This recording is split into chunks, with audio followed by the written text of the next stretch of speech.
Hello, everyone. I'm Anumani, your modern day shaman and the author of Unmasking Your Soul, a transformational journey of truth, light, and healing.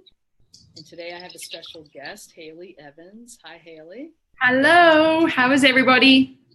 It's so good to have you on today. Thank you very much. Before we get into the questions, Hayley, I'm just going to read your bio for everyone. Sure. So Hayley has spent 20 years successfully implementing fast-paced and critical change within the financial industry. Her strategic projects span throughout the U.S. and across the Americas with global collaborations and dependencies. Hayley consistently proved herself a star performer, renowned for mentoring and motivating teams across cultures, languages, and generations to deliver the most difficult projects. After struggling with a sense of misalignment, disillusionment, and overall dissatisfaction, Hayley left the financial industry in 2016 to explore entrepreneurship. Initially, she consulted entrepreneurs and startups on project management. However, it became increasingly clear that much of her time was spent advising and guiding other high achievers stuck at career crossroads. Today, Hayley inspires people to create epic careers and lives. Her unique approach helps high achievers maximize their curiosity, thrive in diversity to take back control and create the career and life they dream of. And Hayley's purpose is to create sustainable and epic change through willingness and wisdom. And I love your tagline on epic change. Yeah. So powerful.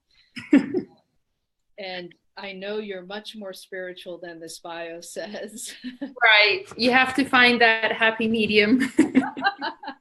And so the first question we're going to get into is soul and what your experience of soul is. And of course, I'm sure that was part of the maybe catalyst of you opening up spiritually was the connection to your soul. So tell us a little bit about your definition and experience. Yeah, so soul to me, and we can go through my definition of it first, but soul to me is my universal self. Whether it's out there in the universe or on earth, it's that universal self. And it's the divine, it's the mothers of the earth, it's the universe, it's history, it's the future. All of that is me. And it's this lovely little ball of energy that travels through all these different places. And right now it's sitting, talking to you and trying to accomplish my purpose on this earth. I love that. Yeah. And so you have an amazing purpose around helping people create epic change. And I know, you obviously had to go through a journey to get to this place where you are now. So tell us about that journey. How did you get to where you are now? There were a few struggles, which I think everybody goes through, but I think I've always been sort of, even when I was a kid, I was always one that challenged the norm. I didn't see the point in school. I figured I could teach myself. If you just gave me some books, I'd sit in the corner and teach myself. And back, when I left college and started working, I was happy to start working, and I thought that was my purpose. And I had sort of made a decision back when I was about 14 that I would be this very powerful financial person that wore a suit to work, and just, happiness came through money and my status at a company. And so I got all that. And, I was working in New York, and it became so hard to fit that person. And just, prior to that, I kind of had inklings that maybe there was a bit more to life than money and corporate stature. So I became involved in Buddhism, which is still sort of one of my mainstays and sort of one of my courses into spirituality, which opened the door to meditation, which also opened the door into where did my food come from? Where did my clothes come from? What did other people think about this stuff? What was politics? What were both sides of the story? And so that kind of just started opening my mind. And I started seeing that there was a bit more to this very sort of straight and narrow road that I had thought was life. So moving into New York in 2008, that was when I got my first spiritual teacher, who really started helping me put together these pieces of a spiritual life and helping me to become more comfortable in who I really am. And that led to 2016, where I quit my job in finance and went on my own. And the reason I was able to do that, because I was finally comfortable with being who I was. And to many people and even before I was, started spirituality and stuff, I always thought I was a little bit odd. Like, why do I think these things, and why can't I talk to other people about these things? So it was a very big leap of faith to say, all right, I'm okay being by myself. I'm okay being who I am. No matter what, I'm going to be okay. And I'm not wanting to be this corporate person that achieves happiness through money and through this corporate social norm. So there was some rubs, but it's been the best thing I've ever done. And there are hard times. There's still lessons to be learned, and there's still things to figure out, but I would not change it for the world. So was there a pivotal moment where you just said one day, like, oh my God, I just need to leave this place? Like, what was it that caused you to make that decision? It was that feeling of utter uncomfort. And it's this feeling that you can't fit a square peg into a round hole anymore. And that actually happened, probably that pivotal moment happened in December 2014, where it felt so sick and uncomfortable being this person on the outside that I knew I had to make changes. And I knew that those changes would be scary, and I knew that I would probably do them on my own. But it was the only way I can describe it is just the sick feeling of doing something you shouldn't be doing. And was there a particular mask, if you were to give it a name, of that you felt you were wearing while you were going through this experience and getting to this place of being able to decide to leave? How would you name that mask, or maybe more than one mask? I think the biggest mask was also, like that major mask, was fear of not being enough. And I think that's what you see a lot in the corporate world and out in the world, is people don't think that they're enough. We're trained through our social conditioning that we're supposed to follow a certain path, and that happiness requires you follow this path. And so it's that fear of, well, if I'm not doing that, then clearly I'm not enough, and I need to just try harder. I need to be more. I need to just figure out how to do this. And that was, very much key in my corporate world as well as my personal life. In the corporate world, I always thought, well, I had to work the hardest, because if I didn't, nobody would notice me and I wouldn't be enough. I had to be on 24/7 so people would see me and see my contribution and know that I was enough. Taking vacation, even when I was sick, I never took time off because I wanted to be enough. I didn't want to be seen as this weak person that was sick or had life problems. It was, I'm still here, I'm still in front of you, and I can be enough. And that still rung true in my personal life. I was in a marriage that I thought if I just changed a little bit more, I could be enough for the marriage. I could be enough for him and for me too. And it was just keep trying to change. And eventually, I think it happens to all of us. At some point, we hit a stage where we just cannot keep trying to bang ourselves into that round hole. We're unique. We require different things. And before we even start the social norms, we're enough. We've got everything within us to be happy beings. We don't need all this other stuff that we keep thinking we do. So as a child, were you very spiritually connected as well? I want to say no, because I didn't know what that meant. And also with, social conditioning, you were either religious or nothing. So we went to religious schools, and if you were anything but religious, then you were a bit odd. You were either hippie and going into a cult. So it was very much a religious thing, and sort of questioning that, which I always did, I was always pegged as sort of a rebel. And stop ruffling feathers. Stop asking questions. And when did you notice that you were connecting more with that part of you? You talked about the soul as that, expansive part of you. When did you start to notice that part of you?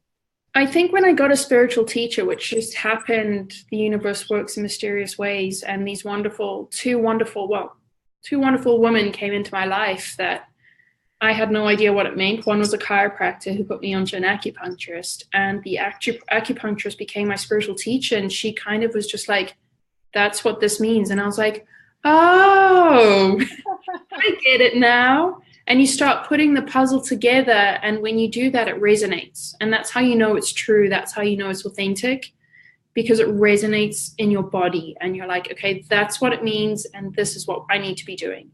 So it was, I think I was 30 when all of that started coming together, where I was like, oh, okay, so I can do this, and this is how it works, and this is how we get on that path.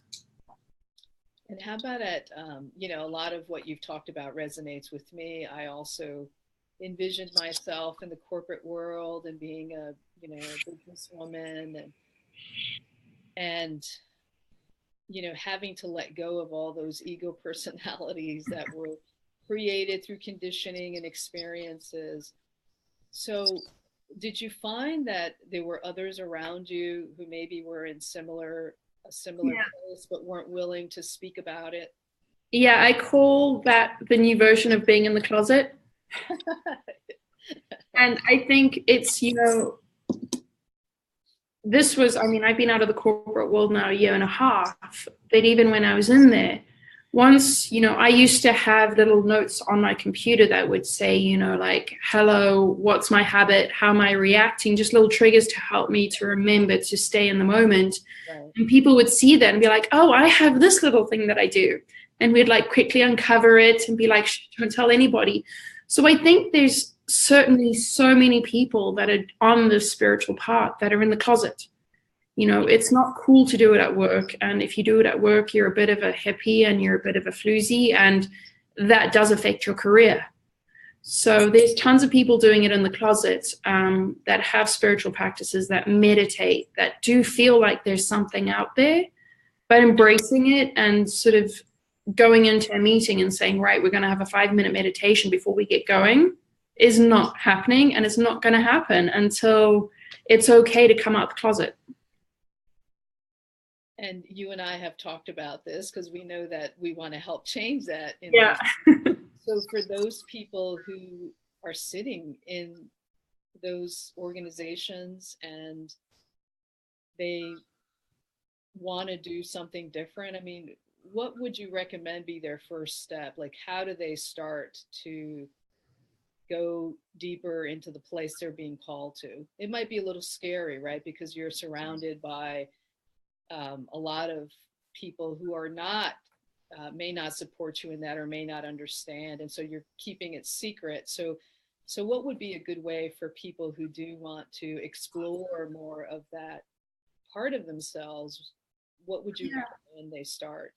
I think what's really helpful nowadays is that meditation is becoming a much more of a mainstay in the world.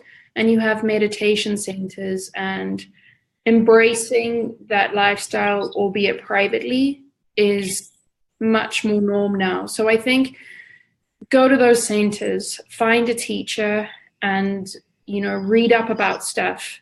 One of the things that I would definitely caution people is, when you're starting out on the journey, get in touch with yourself. Know what things that feel good mean, and know what things that feel bad mean. And that's really important when you start going into this, because people are making money about mindfulness and meditation and happiness.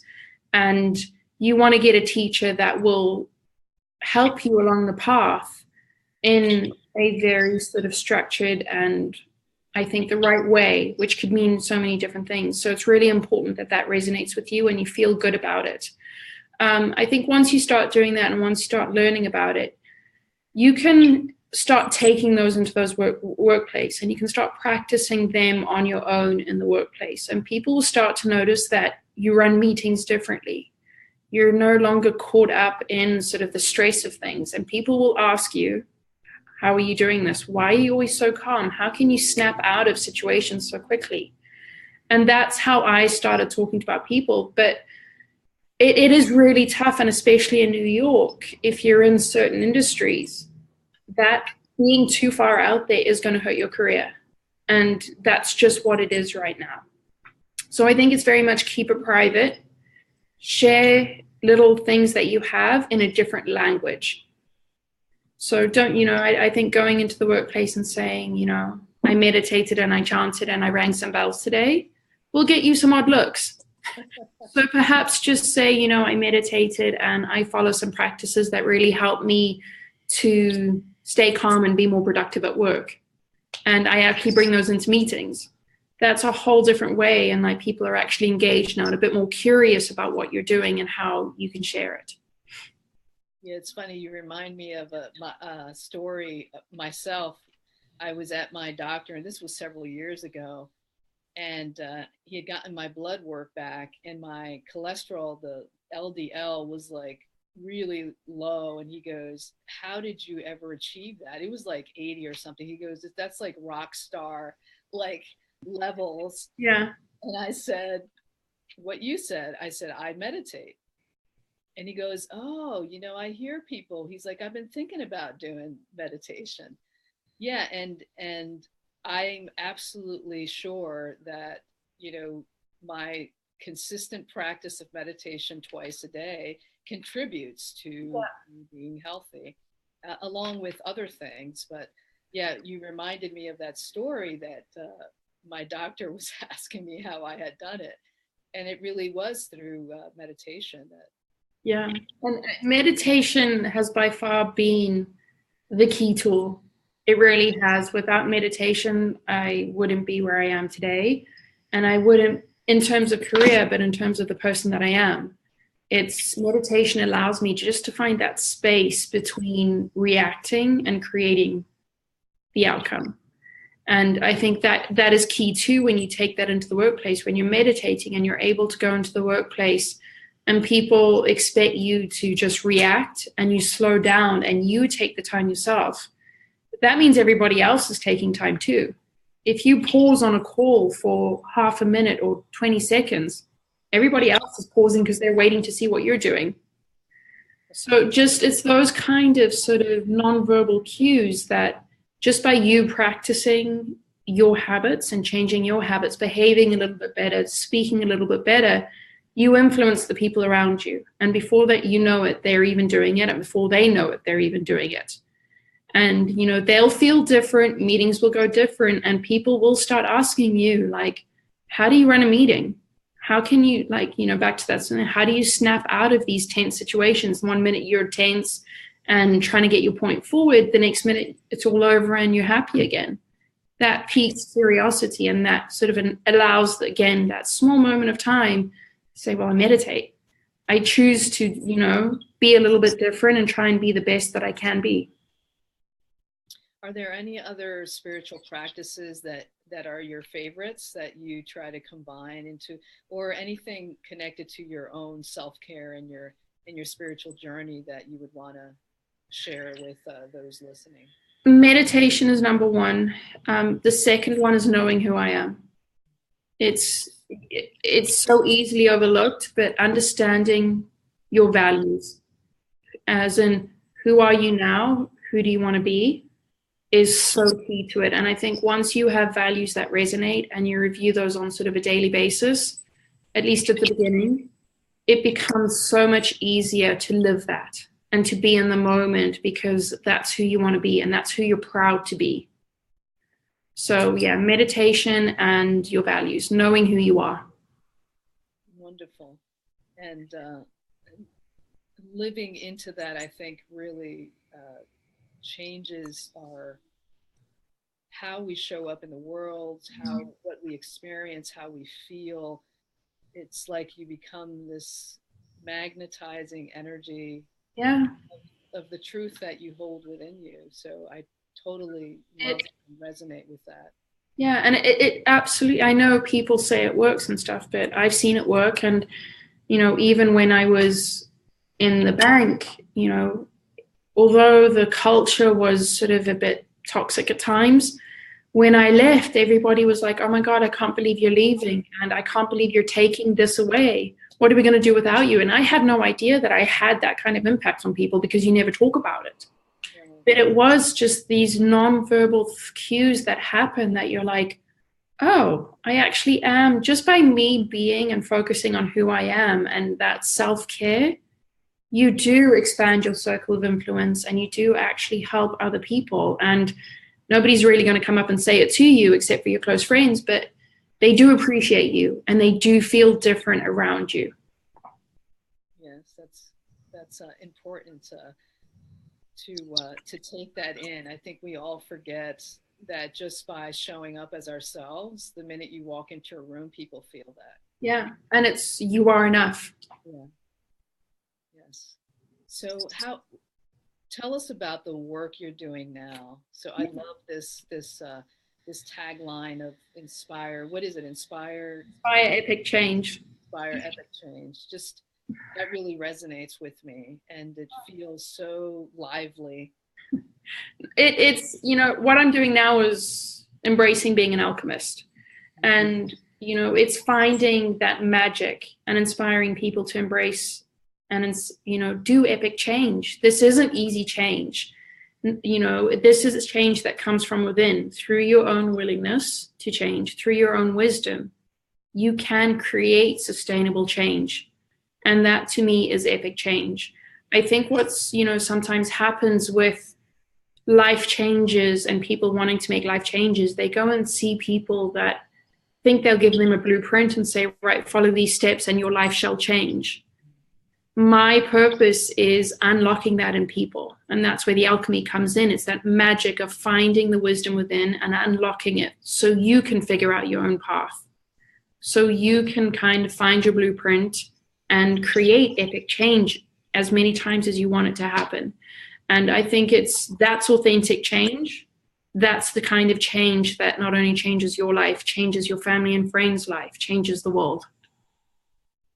So I know you're doing some talks and you have some things coming up. I think you said London and Lisbon. Yeah. So yeah, I have some talks in New York, and then I'm going to London and Lisbon in May and sharing some information there at some great co-working spaces. So really it is just trying to get out there and trying to just talk to people in a conversational manner. I'm not a big fan of having 40 or 100 people in a room. I prefer the smaller audiences where you can have a conversation and they can experience the authenticity of it. And when you're in a smaller group, it's easier to be honest with yourself and to have those little light bulb moments where, in my experience so far, they happen so easily. People don't even know they're doing it. I gave a talk about a month ago to a girl, and she's like, I'm never present. I'm never in myself. And I try so hard to be present. So I just stop and I meditate. And we started talking, and she's a screenwriter. And we started talking about when she was writing screenplays. And I'm like, how does that go? And she's like, oh my God, I love it. I just sit down and I can bang out a screenplay in 5 minutes. And I'm like, that's you being present with yourself. And she's like, really? I'm like, yeah, you're being present. And it is that simple. It is that simple of just unlocking that piece of wisdom to say, oh my God, I already have it. I am enough. I have all the answers. So where should people start? You can get in touch with me. My website is hayleyevans.com, Hayley Evans.com. And my email address is inspire@hayleyevans.com.